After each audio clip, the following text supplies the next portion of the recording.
Hi, my name is Joe Jackson. I'm a journalist, author, interviewer and broadcaster who has interviewed over 30 years roughly 1,400 celebrities for nearly all major media outlets in Ireland. What follows as part of what I call my singles podcasts, meaning podcasts that last roughly the same time as a single, as opposed to my longer podcasts, which I see more so as albums, is a clip from an interview I did for the Irish Times in 1993 with Kirsty McColl at the time of the release of her album Titanic Days. Now, in 2020, as we head towards another Christmas, that tired old controversy has surfaced again about the lyrics of Shane MacGowan's Fairytale of New York, specifically two words that might offend in particular younger listeners, at least according to the powers that be in BBC Radio 1.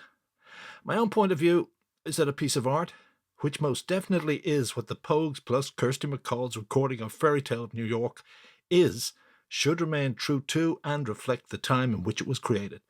But apart from all that, something else is lost in this controversy, and that's the fact that Shane MacGowan is arguably one of Ireland's greatest lyricists.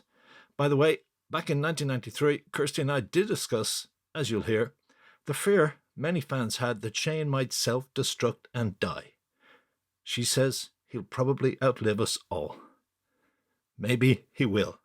If you want to read the full article I wrote based on this interview, check joejacksoninterviewer.com. And the other thing is, we were talking about kind of purist response to music. The Pogues have been criticised for Shane being a rock sensibility. I mean, rockers love it. But again, the kind of Irish traditional element is like, and the Dubliners get it, and a lot of the other bands do, for bringing in rock rhythms. I mean, you thought that mix again was healthy, breaking boundaries, for all they've done together. Well, I don't think you can keep if something is if you've got a valid art form, you can't sort of suspend it in time. Right. And you can't say, oh well, look, we've never used electricity yet, so we're not going to use electricity. Even though everybody else has been doing it for 200 years. Do you know what I mean? It's just kind of, I think it's just unnecessary to be so kind of pedantic about it all. Right. I mean, why not use, good elements of all kinds of things, But it's also made that music more relevant to a different generation. I mean, that's probably one of the most, I've seen it described as a postmodern Christmas song. The first postmodern Christmas song. But it's the kind of Christmas song that young people, that's the one they hook to, not White Christmas.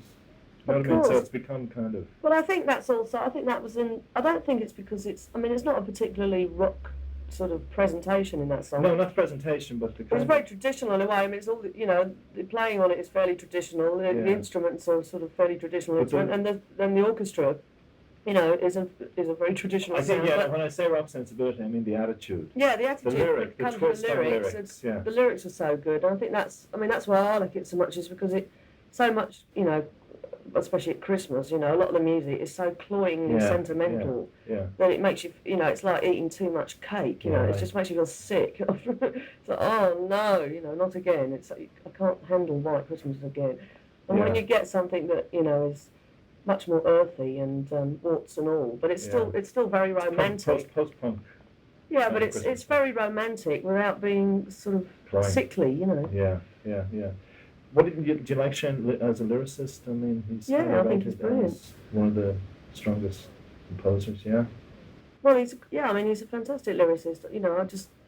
I wish he'd look after himself better and be able to sort of put his lyrics across better, because I think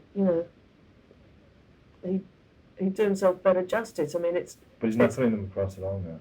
Well, which is the sadness. He is actually. I mean, he's got a new band together and stuff. And I did a gig with him at Christmas, and he was in really good form. It was better form than I've seen for a long time. So I haven't seen him for a while, but hopefully that The image is of him as a man going down, drowning, having killed his talent and slowly just.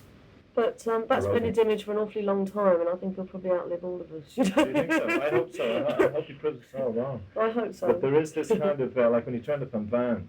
Like the Brit thing, it's like, will he turn up? Will he be able to perform? Is he going to make a fool of himself on television? Which is horrible when you think of that core talent that's there. Yeah, it is. It's a great waste, really. Hi, Joe Jackson here again, and I thank you for listening to this edition of the Joe Jackson Interviews podcast. The print interview, as I said, is available at joejacksoninterviewer.com.